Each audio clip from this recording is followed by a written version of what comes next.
What's up, everyone? Nameco here. Welcome to Fantasy Smack Talk. Gonna talk about guys to look at in point per reception leagues. And this is a good time to talk about daily because in DraftKings, all their leagues are point per reception leagues. So these are the type of guys to know for that because you can get a lot of bang for your buck if you would. So daily fantasy, sign up for DraftKings. Use the promo code FST or follow the card or the link in the description below. Sign up, deposit at least $5 before the start of the NFL season.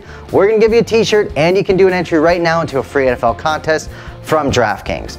All right, let's talk about point per reception leagues. I'm gonna start with the running backs because that's typically what people are asking about. Well, who's the variance, who's the guys to look for? So me personally, I use targets per game as a barometer. So if you're getting the ball thrown to you, it's more likely you're gonna get more catches. For running backs, I like 3.5 or more. So last year, as an example, Forte was just ridiculous. He was at 8.1. So wipe that away because that offense is different anyway, but he can still catch the ball. He's getting too much undervalued. Le'Veon Bell is at 6.6. So that's more realistic as like who the studs are. But the other guys that really stuck out to me were Ellington. He came in 5th in targets per game at 5.4. So the Cardinals certainly like to throw him the ball. Gio was at 4.5. Another interesting guy in point per reception leagues. Sproles got a lot of targets as well. So those are a couple running backs that based on last year's targets per games got a lot. Guys to look at this year as well. So those guys are obviously good for this year as well. But guys to look at, I like the Lions situation and the Giants situation.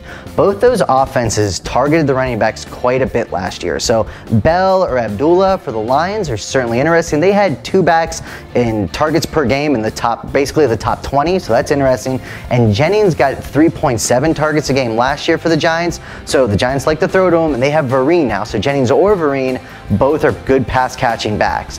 Quick thing about this to also dispel as well that people talk about is, oh, like a guy like Eddie Lacy, he never catches the ball. And Marshawn Lynch, no, they don't even think to throw to him. That's not the case. I mean, Eddie Lacy averaged 3.5 attempts or targets per game. That's the same as Lamar Miller that people think is like a great pass catching back. So that's he's the same. So Lacy's got a ton of value. Marshawn Lynch 3 a game, so you gotta like that. But other guys that I do like in this, I really like Spiller now with the Saints. I think he's gonna go to the old Darren Sproles role, and if he stays healthy, we're talking 60 with a ceiling of 70, 75 catches for him. And a few other ones that I really want you to look at, well, one other one I really want you to look at because Dustin would kill him if I didn't say it, is Danny Woodhead. So Woodhead, broke his leg last year, so obviously, his stats are all messy right now when I was looking at it, but going back to years past, Woodhead always got a ton of targets, always caught a ton of balls, and they do have the rookie there, so you know that Woodhead's going to be getting in on the third down rolls and is going to be catching the ball. All right, let's move over to the wide receivers. Simple as this. Stud wide receivers are stud wide receivers for a reason. They get a lot of targets because they're really good at catching a football. So my barometer here though is 8. 8 and above is the elite target kind of guys. As a barometer, as the top guy, Demaryius Thomas had over 11 last year.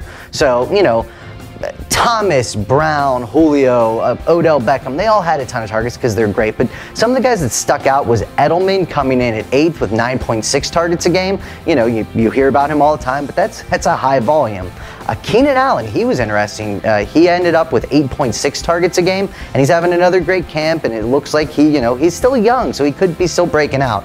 Allen Robinson for the Jags, really love him. Before his injury, he was averaging 8.1 a game. So those are, 3 guys to certainly look to target for. Sammy Watkins I also found interesting. While he didn't have the greatest rookie season, they try to get him the ball 8 times a game. So those are some of the guys to target. Also, I got from week 8 on, Landry and LaFell both average close to 9 a game, so we really do like Landry. LaFell, on the other hand, with New England, God knows what they're going to do each week, but Brady was targeting the second half of the year last year, so you got to respect that. 2 guys I really like, Cooks with Jimmy Graham gone. I think Cooks takes a big step this year, 85 to 95 catches this year I think is very realistic. And Jordan Matthews, interesting stats on him. 103 targets last year, and he only played 65% of the snaps, so he's looking like the number 1 this year with Macklin gone. He could be a beast this year in that high-paced, high-powered Eagles offense. All right, let's end this with tight ends. Interesting thing here was Martellus Bennett. He was the 3rd most targeted tight end behind Gronk, and Jimmy Graham, of course. But it was Bennett at 3, and now he did beat Greg Olsen, which I thought was interesting because everyone thinks, oh, there's nobody in Carolina, so Olsen gets all the targets. But Benjamin was 12th in that list, by the way, if I move to receivers. But so Olsen, you know, is another guy. So Bennett and Olsen I both like in point per reception leagues. And the one interesting thing was Travis Kelce. It's a little bit unnerving that he was he ranked, how do we work this, 14th. He only was targeted 5.4 times a game last year. Now they say Andy Reid recognized that and he's a beast and they're going to target him a lot more this year. But you just got to take that into consideration when you're drafting Kelce. I still have him ranked as the 3rd best tight end, and I'm going to draft him accordingly. But just keep that in mind, just a little bit, you know, stats, buyer beware kind of thing. So that's it for point per reception leagues. I hope that helps you guys. I know you've been asking for it.